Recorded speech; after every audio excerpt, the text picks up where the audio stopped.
Hello, everybody. I believe that we are live. Come one, come all. Welcome to today's history with Distinguished Professor of History at American University. Forgot it for a second. You forget who I am? Forgot who you are for a second. Allan J. Lichtman, say what's up to the people.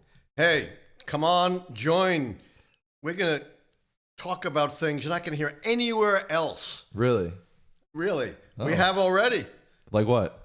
Like my take on the midterm elections. Right. My take on the keys to the White House. Right. I'm the only one who's got the keys to the White House, right? That's what I've heard. No one else has these keys. That's what I've heard. And I've been predicting elections correctly since long before you were born.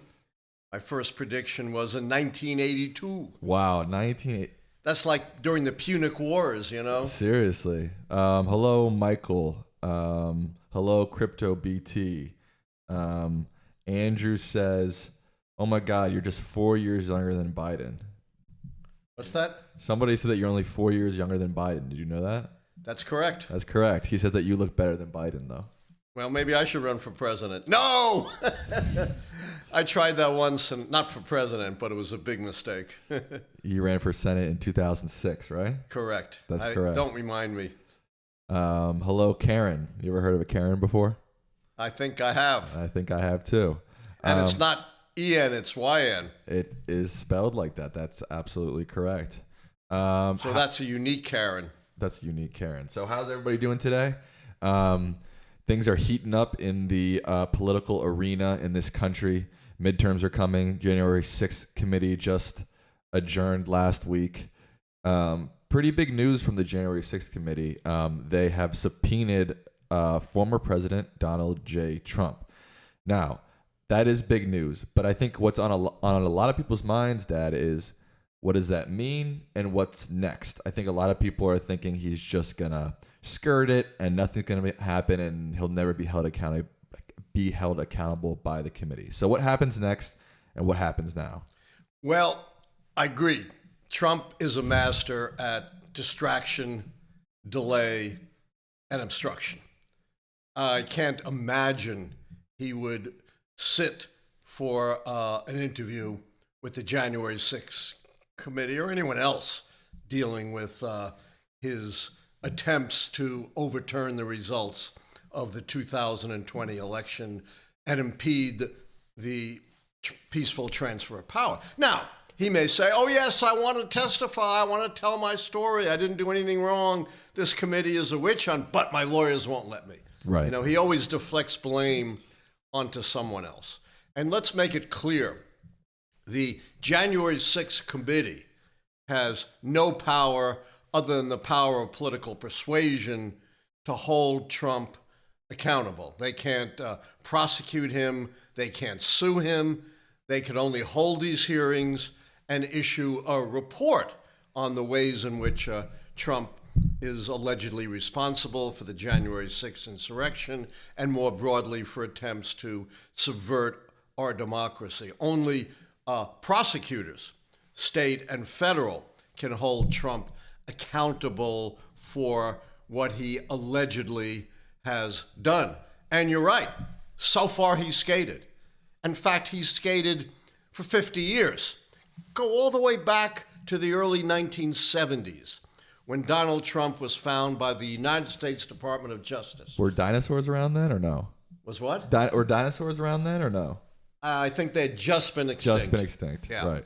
So he was found by the Justice Department to have violated the Fair Housing Act by discriminating against African Americans in his property rentals. Most other real estate moguls who found themselves in the predicament like this settled, of course. Trump hired the attorney for the notorious red baiter, Senator Joseph McCarthy. A whole era of hysteria about communism was named after McCarthy, the McCarthy era. He hired Roy Cohn, McCarthy's henchman, who was a specialist in attacking, delaying, and obstructing, and Trump succeeded in delaying for so long, attacking the Justice Department so bitterly, he escaped accountability. He walked away unscathed from his bankruptcies. In fact, in a sense, he walked away richer. He was alleged to have hired illegal immigrants to help him erect the Trump Tower. He walked away from that. He allegedly broke the Cuban embargo to try to set up businesses in Cuba that were embargoed, allegedly. These are all allegeds. He walked away from that. He walked away from 9 charges of obstruction of justice that special counsel Mueller found. He walked away from 2 impeachments. But right now, let me say this. Say it. Donald Trump Yes. is facing enough legal problems to fill an entire year's episode of true crime. Wow. A year's worth. Now, they're not all criminal, but a lot of them are criminal. He is facing a host of legal problems involving both civil suits and potential, he hasn't been charged with anything criminal yet, and potential criminal prosecution. Let's start with the civil cases. Why not? Let's start. Well, we sort of touched on the other cases. I'm more curious about what's going to happen with his subpoena, because essentially it seems like nothing, right? Nothing. Look, he can delay the subpoena. He can appeal it. By that time, let's presume for a moment, which seems more likely now, that Republicans take over the House. Right. They're going to dissolve the committee and dissolve the subpoena. Right. So he certainly can delay it for several months. He's delayed things for years. So what was the point of them doing that then? Just to say that they did it, basically? I think the point, exactly, since they can't bring criminal charges, right? So they can't hold him accountable in that way. They've sort of thrown the gauntlet, say, all right, you think you've done nothing wrong, you have a story to tell, we're going to subpoena you to appear before this committee and tell your story. So it's in a sense a purely symbolic act. Now, if in fact he defies the subpoena and the Democrats somehow hold the House and the subpoena stands, he could be prosecuted by the Department of Justice. Like Steve Bannon. Like Steve Bannon was prosecuted and found guilty, by the way. Yes. But that's a pretty far afield scenario. I think the subpoena is purely symbolic, and it will again show what a coward Trump is. Sure. I mean, obviously he's not going to show up if he doesn't have to, right? No, and when he was deposed in the civil suit against the Trump Organization in New York, brought by the New York Attorney General, he pleaded the Fifth Amendment over 400 times, even though it was a civil suit. Right. But he claimed, well, there might be a criminal investigation too, so I'm claiming the Fifth to protect myself. But the problem for Trump in claiming the Fifth, and by the way, he once said only crime bosses, plead the Fifth, but consistency is not his strong suit. Problem with pleading the Fifth in a civil suit is, under certain circumstances, it can be held against you. A negative inference can be drawn. That can't be drawn in a criminal case. Right. I know there's a difference between civil and criminal. That's Hey, you're a for pretty sure. smart kid. You haven't even gone to law school. No. Well, for a week I did. The weekend at the college. Yeah. Go out as it planned, That's all I needed, really. Just 1 week. So what happens? So is January 6th essentially completely gone if Republicans take control of the House? Not completely. Ah. They have a report to write. Okay. So they And have they better to do a damn better job than Robert Mueller did. Ah. Nobody reads the Mueller report. It's impenetrable. It's over 400 pages. It's written in turgid prose and legalese with double negatives and no clear conclusions. I hope they've learned their lesson from the Mueller report. A short, succinct, to-the-point report. And then you can, put out all the supporting documentation you want in subsequent publications. But there should be one easily read, easily understandable report telling the story and telling it in a clear and compelling way. My favorite attorney used to work for the Department of Justice. J. Gerald Hebert used to say, bring it down to where the goats can get it. And that's what they've got to do in their report. If they write a Mueller report, then the whole exercise goes up in smoke. Okay. And on our first episode we talked a little bit about Merrick Garland. anything new on that front? Any new thoughts on that front? Well, there's nothing new except he does seem to be investigating. He's issued a lot of subpoenas, and he does seem to be doing his work. One thing you can say about Merrick Garland is what? He is his own person. If he brings charges... What does that mean? That's just some cliche. What? What does that mean? That's just some I'll tell you what it means. Okay. Sometimes these cliches have some meaning behind them. Okay. It means he's not being influenced politically. Okay, gotcha. If he's bringing charges, it's because the charges have their own merit. It's not because he's doing it for political reasons. I've known Merrick since the 1960s, since long before you were born. Another name drop, huh? Another name drop. But you can also observe him as a judge. Okay. He had a reputation as an absolute straight shooter as a judge, one of the most respected judges in the country. He held the second most important judgeship below the Supreme Court, chief judge in D.C., the D.C. Court of Appeals. Going to the chat real quick. Anthony Michaels, guitarist, says, greetings from Vermont. Glad to be watching. Love the show. All right. Glad we're appealing to Vermonters. Yeah, exactly. A couple of good questions. First one I'm going to get to is, do you have faith that Republicans are going to bring down the debt? No, of course not. The last person to really bring down the debt was actually a Democrat, Bill Clinton. Right. He was the last president to balance the budget. Here's the thing. Just about everyone is mistaken in their understanding of Republican ideology and politics. They think Republicans are for small government and fiscal responsibility. Nothing could be farther than the truth. You know who the biggest spending president in history was? The George W. Bush. Wow, you're a smart kid. Let's go. go. You nailed it. George W. Bush, allegedly the most conservative president since Warren Harding, Calvin Coolidge.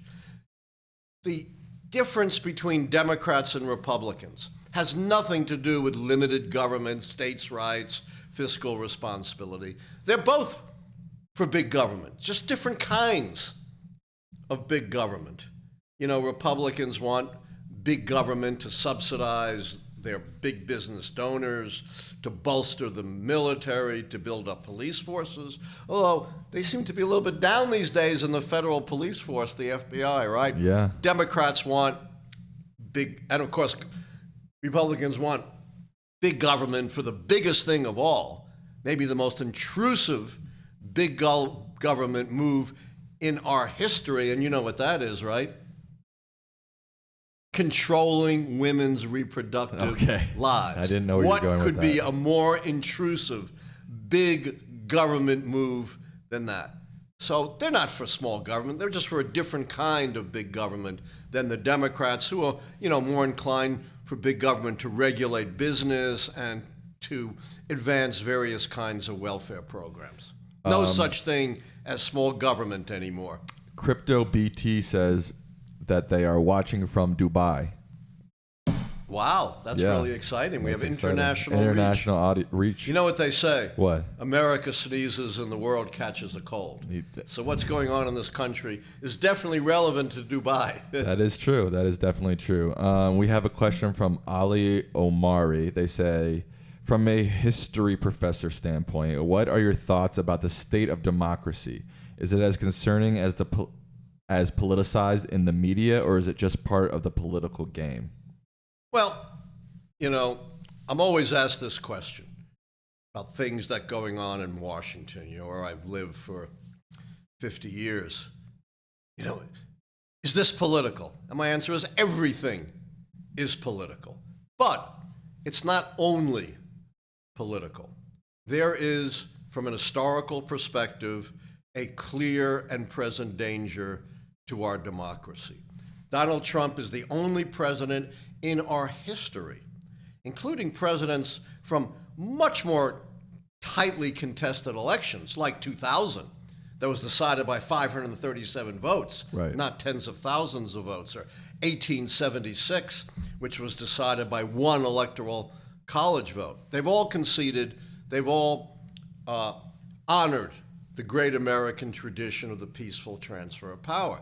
Trump hasn't done that. Not only hasn't he honored the peaceful transfer of power, he, in fact, has done everything that he could to subvert the peaceful transfer of power. Not in pursuit of some principle, but just in pursuit of his purely selfish ambition to stay in power for power's sake. An article just came across.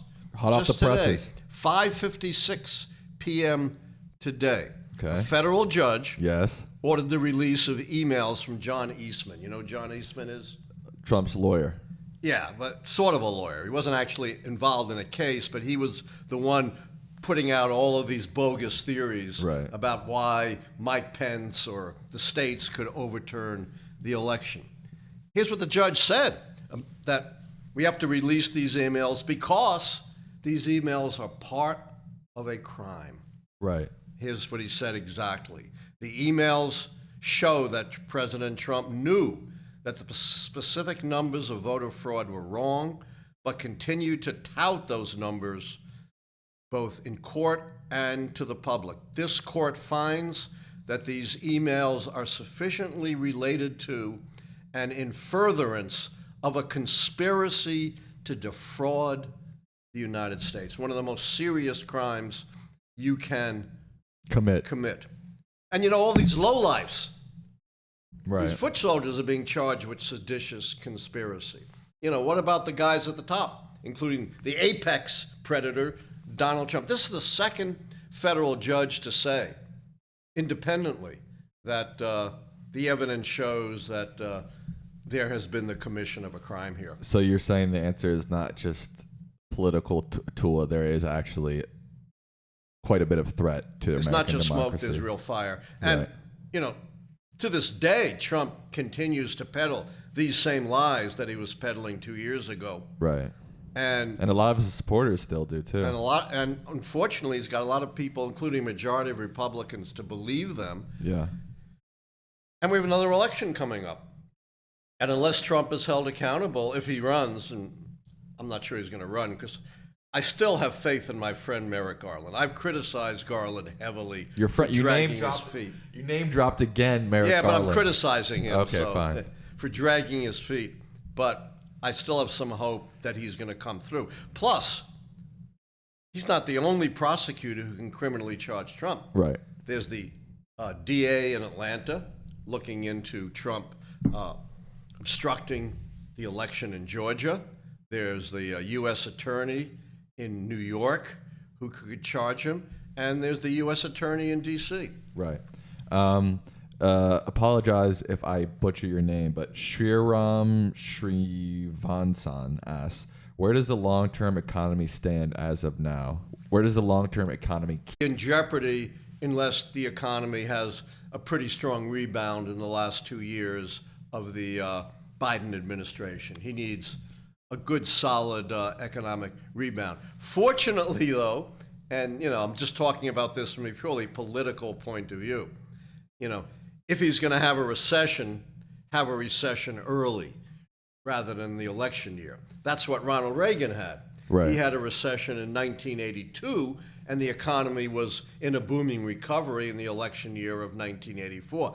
The Republicans had the opposite at the end of George W. Bush's second term, when you had this horrific election year recession. Yeah. Andrew asks, states and then asks, you correctly predicted Trump's impeachment, but what did you feel when Trump was impeached? Not once, but twice. You know, I thought both impeachments were deserved.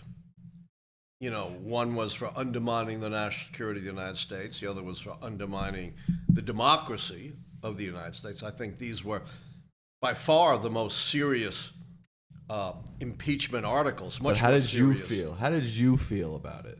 What was did you feel like, did you expect that? Did you feel like I did expect it. twice? Sure. You know, fool me once, fool me twice. Right, exactly. And I just want to say about that second impeachment, you had the greatest number of opposition parties in history, 7, turning against the president of their own party Yeah. and voting to convict. Moreover, even a lot of the Republicans who voted to acquit, had this mealy-mouthed, hypocritical justification. Well, we think what Trump did was wrong, but he's out of office, so why impeach him? That's nonsensical, of course. Of course. There's no restriction on impeachment, and punishment is not limited to removal from office. Punishment can also include a prohibition on future office. Right. V-Biscuit A asks, why does Disney continue to fund DeSantis despite them taking a stance against his don't say gay law, quote unquote? What's going on there? I can't say. The actions of business astound me. I'll tell you what's going on there. What? Money. I'm about to say, Yeah. it's always money. For business, money talks and everything else walks, which is why business keeps funding Republicans, even though, business tends to be powerfully opposed to things like the Don't Say Gay bill in Florida, anti-abortion measures. But what do they want? What does business want from Republicans? Two things, right? Deregulation? Deregulation, and the other one's even more obvious. Really? Tax cuts. Oh, right. Duh. That's what they want. That's why, despite all the criticism of Republicans, they keep funding them because that is what business wants from Republicans. All right. Brett Deneau, thanks for your question. Allan, do you think there's a future for the Republican Party? Absolutely, yes. I mean, there is a very strong conservative populism in this country, people who believe that the traditional, old-fashioned American culture is being, undermined and destroyed. And that's why, because it's based on that deep-seated cultural fear, that's why nothing that comes out on Trump moves his base. I've been astounded. All of these revelations, which should be stunning and devastating, from the January 6th committee, from lots of other sources, from court, two courts have said he's likely committed crimes. None of it moves his base. He has been in the low 40% range for 7 years, and it essentially has not moved. I hate to say it. Trump was probably right when he said I could shoot someone on Fifth Avenue and it wouldn't matter at all to my people. Yeah, that's... It's really sad, but, I just saw an article today again, and this was from CNN, Chris Cillizza, their political analyst, who said, for all of its revelations, the January 6th committee, for current politics, not for history, hasn't moved the needle 1 inch. Yeah, that's... Nothing. It's had no effect. Trump's support is as strong as it ever was. Theo Meal asks, does Biden have the national policy key? I think it's very likely. Again, I'm not calling the keys yet. There is real danger in prematurely calling the keys. If I had called the keys as late as 2019, I would have called the keys for Trump for 2020. But then we got the pandemic and the economy collapsing and all the social unrest. So you got to be really careful. But policy change is one that you can call early because it's not likely to be reversed like the economy or social unrest. And I think I'm going to wind up giving Biden the policy change key. That's not a final decision. That's just a preliminary thought. Right. I get a lot of inquiries, and I'm always telling them, I'll let you know when I'm ready to make a final prediction. Right. Let me see. Let me look at the questions real quick.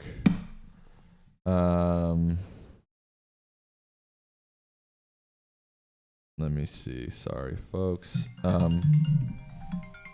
We get a call in the middle of the yeah, line it too. said anonymous too. Yeah. I wonder who that could be. Probably the hacking group, Anonymous. Yeah. Bill, Maybe it's Trump. Bill, your good friend Bill Kengley.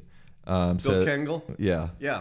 He says, Allan, I'm worried about a recent poll from Georgia showing Walker and Warnock even. Do you think incumbency advantage will give Warnock the win? I would say narrowly, I think Warnock is going to win. But again, I am utterly astounded. Nothing but nothing seems to move the Republican base. I mean, Walker, forget about any criticism of him from the left. Walker himself has proven to be perhaps the worst candidate for the U.S. Senate since the Civil War. Wow. I mean, the guy is a liar. He's incompetent. He has no ideas. He can't even articulate the simplest policy. He's abandoned his own children while criticizing others for abandoning their own children. His own son has bitterly attacked him. He's threatened violence to his family. How can this guy possibly be someone you would even consider putting in the U.S. Senate? But, you know, I cease to be flabbergasted. So what? I mean, what's I think Warnock will win, but, you know, don't put your life savings on it. I won't. Do you have life savings? I do. Oh, wow. That's pretty good. Yeah. Do you think DeSantis would be better or worse than Trump? That's a really difficult question. That was asked by Theo That's a Meal. great question. I think he would try to be worse than Trump, but I don't think he can succeed. Trump has this certain appeal. I don't give him the charisma key. I didn't give him the charisma key because it's not broad appeal. But he has this ability to inspire and move his base. He's got this certain, you know, way of saying and approaching things. He's able to say things that no other, even Republican, has the courage to say. DeSantis does not have that kind of appeal and slickness.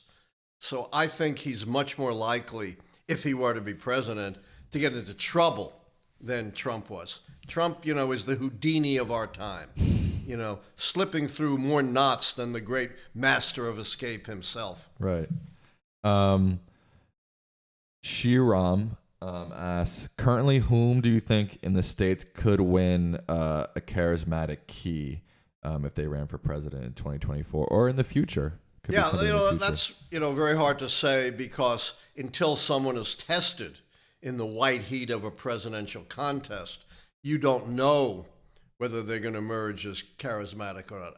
I thought Kamala Harris last time around, you know, during the 220 nomination fight, could have emerged as a charismatic candidate, but she kind of fell apart and it didn't work for him. I remember John Glenn, the great astronaut, right? Was John supposed Glenn. to be the ultimate and charismatic candidate, and he just turned out he couldn't deal with the pressures.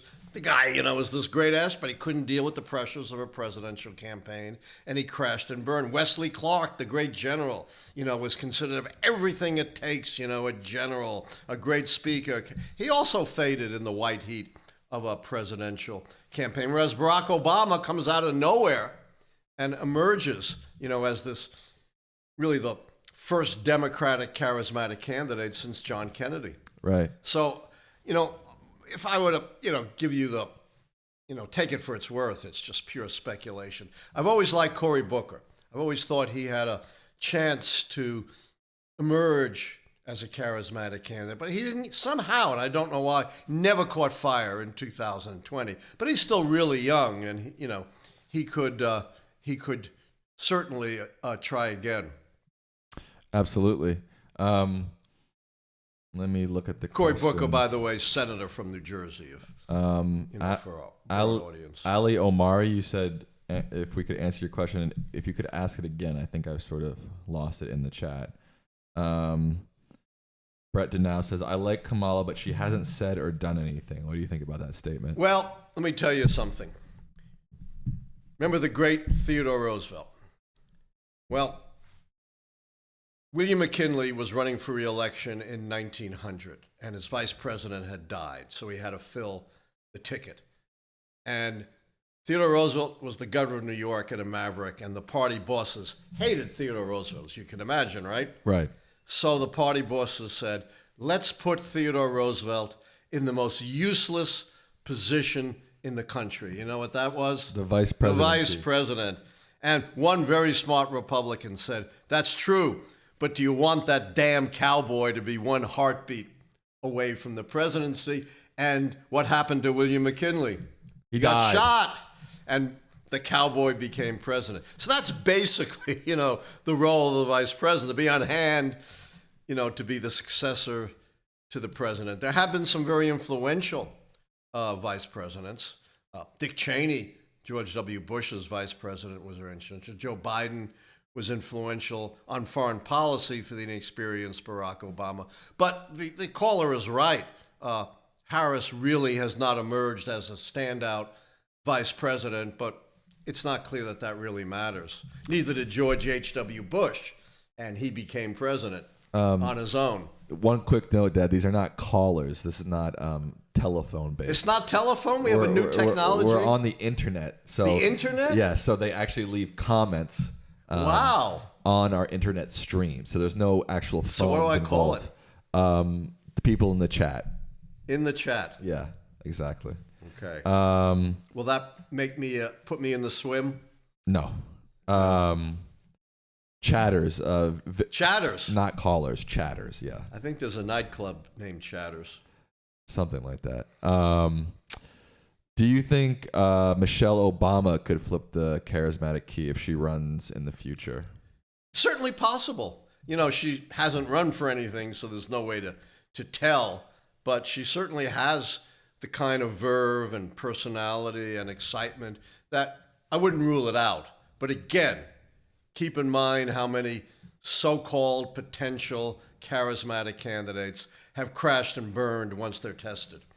Do you know who Ray Dalio is? Who? Have you ever heard of somebody named Ray? Someone who wrote a book called Ray Dalio wrote a book called The Changing World Order. Oh yeah. What are your thoughts? Someone wants to know what's your thoughts on that book and him. Anything? I'm not going to comment on someone else. No comments on no somebody comment. else. Sorry about that. I'd have to, brush up on that. I don't want to talk about a fellow scholar. Makes sense. But the book was interesting. I'll give it that. Okay, interesting book. This is a question from me. From you? You're Yes. allowed to ask questions? I guess so. Even though you're the moderator? I guess so. Go ahead. Did the Democrats peak too early? Have they run out of steam? Has the economy stayed bad for too long? Are they in trouble at the midterm elections? I think the Democrats are certainly in more trouble than they were 2 weeks ago or 3 weeks ago. Less trouble than they were 4 months ago, 5 months ago, before whatever it was, before the Dobbs decision. Here's the problem. People experience inflation every single day. And inflation in many ways, as Jimmy Carter learned when he had double-digit inflation, it's the worst political poison. It's worse than unemployment. You know why? Why? Because inflation affects Everybody. everybody.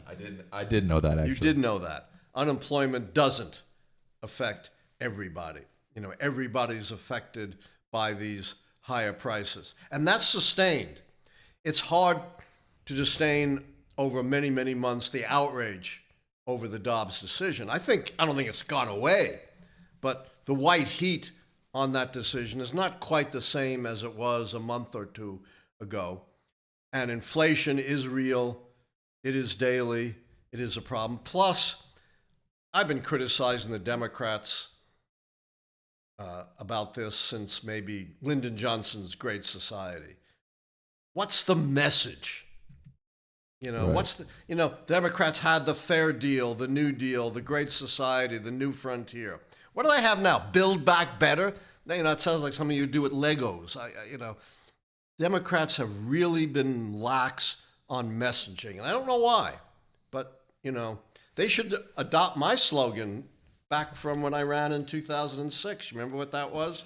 Your slogan in 2006? Yeah. There's too much government intruding in our private lives and too little government meeting our needs? Yeah. Too little government meeting our needs and too much government intruding in our lives. Okay. That's a good slogan. That's not the best. That's not the best slogan I've ever heard. No, but it's better than Build Back Better, isn't it? Yeah, that is true. Questioner from the chatters. The chatters. The chatters. Allan, why do a lot of pollsters like Nate Silver diminish the idea of incumbency advantage? I hear from pollsters that voters more and more are starting to care less about incumbency. I don't think that's true. And, don't get me started on Nate Silver, who I call a clerk. He's not a scholar or an analyst. He's just a compiler of polls, and he's wrong a lot. Right. Because the polls are wrong a lot. And he doesn't. You heard it here first. Nate Silver's a clerk. No, I've said this before.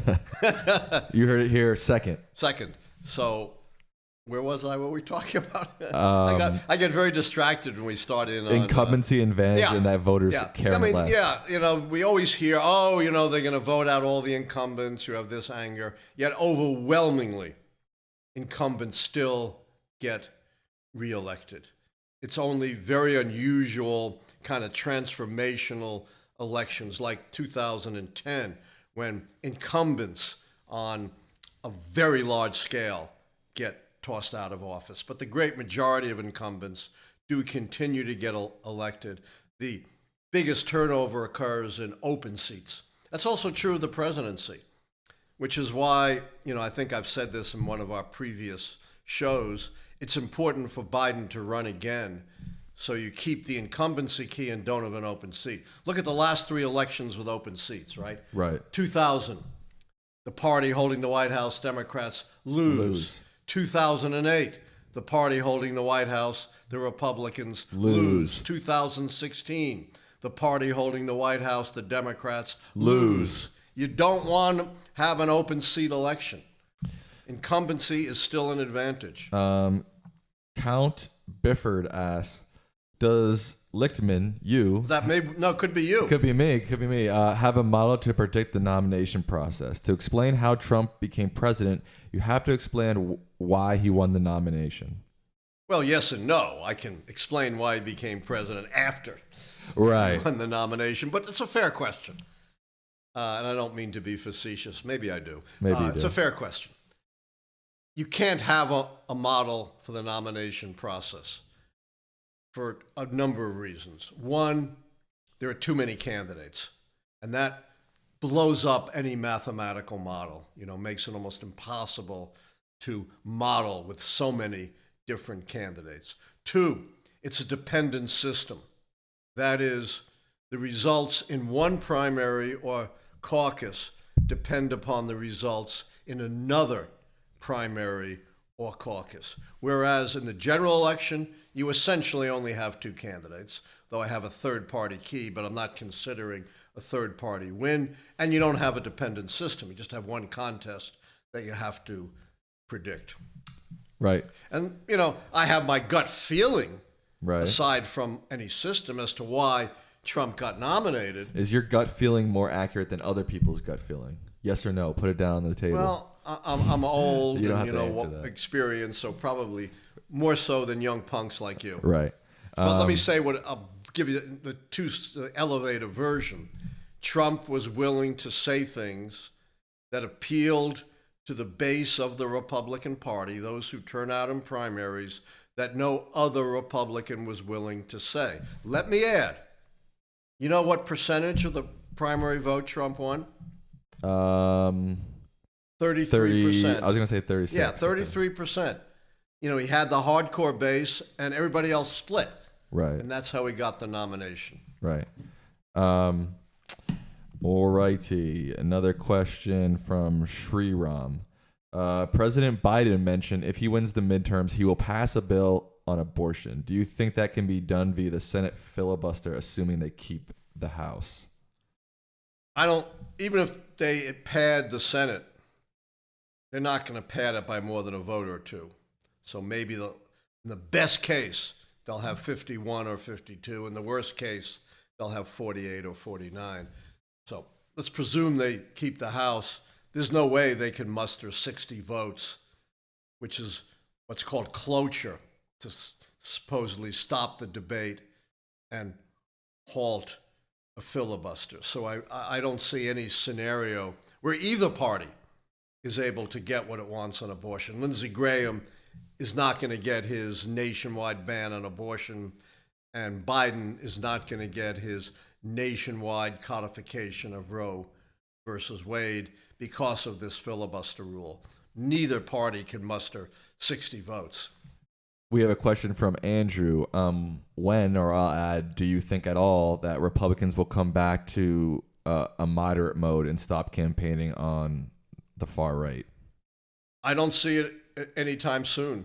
The great Benjamin Disraeli, you know who he is? No. Great British Prime Minister, Jewish guy. Oh. Said, fidelity is not a word we use in politics. So I don't want to say never, but if anything, the Republican Party seems to be going in the opposite direction, moving more towards the right rather than moving more towards the center. And you see moderate Republicans like Adam Kinzinger or Ben Sasse kind of bailing out of the Republican Party.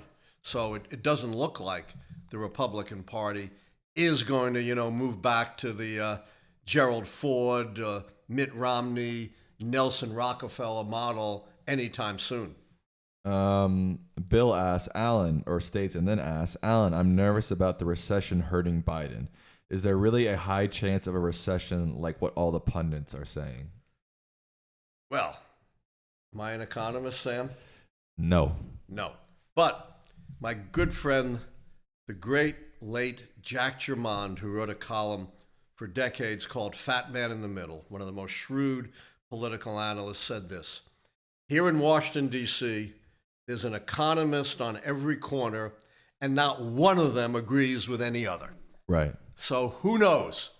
The economists are so often wrong, and they fail to foresee, where the economy is heading. Yeah, could we head into recession? Absolutely, yes. But I think I said earlier on the program, right? If you want to have a recession, when do you want to have it? Now, not in 2024. Right.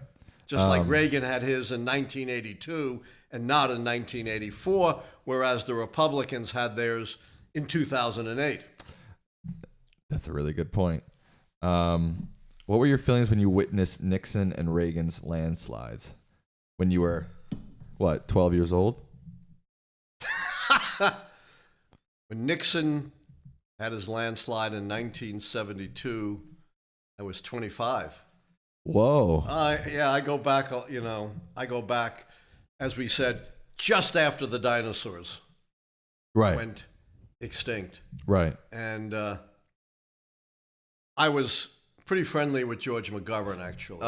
More name dropping. The late, great George McGovern, who, by the way, when I had my ill-fated Senate campaign, he came and gave an event for me. Hey, so he really is your friend. Unlike you were there. You saw him. Unlike Merrick Garland, who you claim is your friend, but I've never seen you ever with that man in my life. But you've seen me with George McGovern. I'll give you George McGovern, okay. So I wasn't feeling real good, and I did think, Richard Nixon got his comeuppance. But as I wrote in my book, which you all should read, I consider it one of my best books, White Protestant Nation, The Rise of the American Conservative Movement.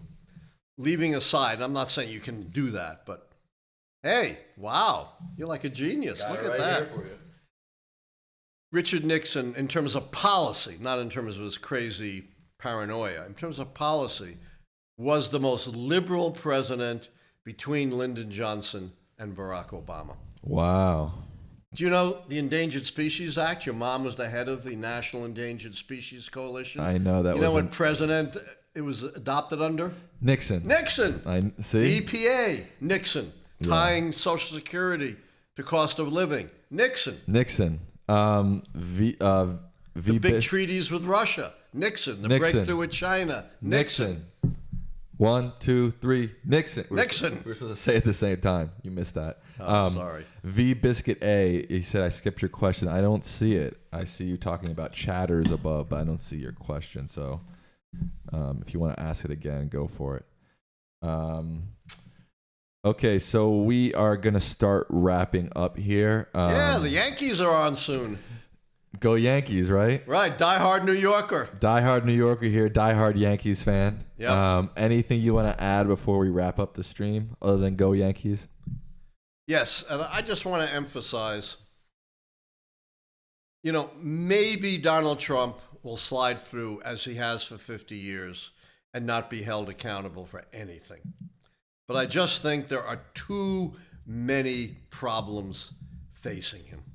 You know, if you added it all up, as I said, you'd have enough legal troubles to fill a year of true crime, although not all of it is criminal. But if you put together the civil issues and potential criminal issues, he's facing, you know, at least 10 serious legal jeopardies. You know, at some point, I think something is going to snare him. But by the way, let me say this, just because, I believe this is your last thought, just because you're indicted, even if you're convicted and sitting in jail, you can still run for president. Eugene Victor Debs in 1920, who was convicted, by the way, under the Espionage Act. Wow. That was raised by the DOJ for Donald Trump, ran for president from jail and got about 5% of the vote.